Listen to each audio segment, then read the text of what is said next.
Сәлем достар. Бүгін біз анам екеуміз француз нанын дайындадық. Багет деген. Сырты қатты, іші жұмсақ. Лайк басып, комментарий жазыңыз.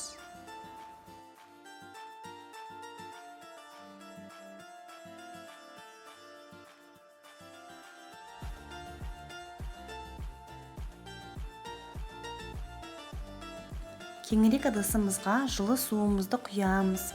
Оған тұзымызды саламыз, аштықымызды саламыз. Барлығын жақсылап араластырамыз.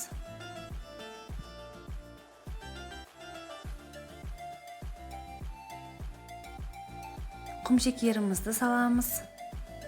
Сұйық майымыздан құямыз. Тағы араластырамыз.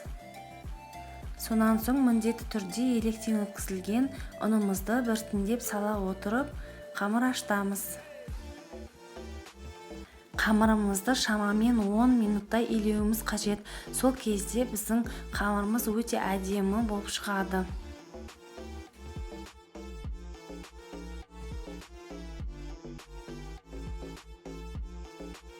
Біздің қамырымыз дайын болды. Ол өте жұмсақ, өз формасын жақсы ұстап тұрады, бірақ қолға жабыспайды. Енді қолымызды және ыдысымызды кішкене сұйық маймен майлаймыз. Сол кезде біздің қамырымызбен жұмыс жасау оңай болады. Бетін пищевой пленкамен жауып, жарты сағатқа көтерілгенше қойып қоямыз. Мінекей біздің қамырымыз көтерілді. Енді оны қайтарамыз және де бірдей 3 бөлікке бөлеміз. Мен таразының көмегіне жүгіндім. Шамамен 190 граммнан шығады.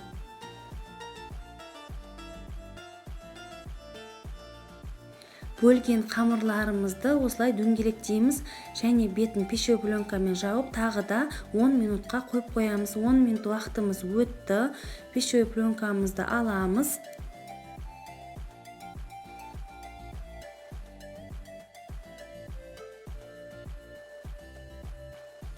Қамырымызды видеода көрсетілгендей қолымызбен жаямыз.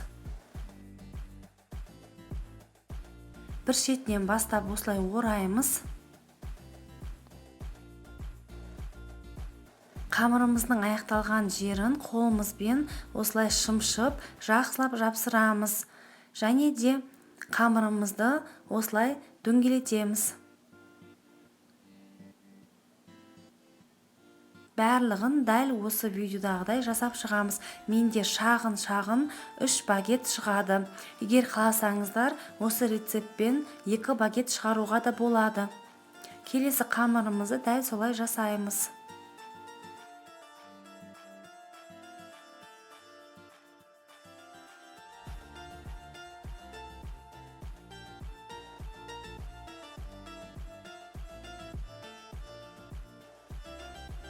Қамырымыздың бетіне қалауымыз бойынша ұннан сеуіп шығамыз және өткір пышақпен осылай кесеміз. Бұл жерде қамырымызды бірдесінен духовкаға салмаймыз. Алдымен расстойкаға шамамен жарты сағатқа көтерілгенше қойып қоямыз.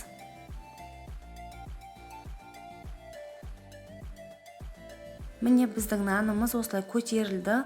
Ендеше бетінде пищевой пленкасын алып, қызып тұрған духовкада 180 градуста шамамен 25 минут пісіріп аламыз.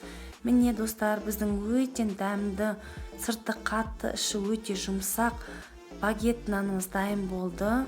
Ол арасы осындай әдем болып шығады. Міндетті түрде жасап көріңіздер. Егер сіздерге видео ұнаса, лайк басып, пікір қалдыруды ұмытпаңыздар.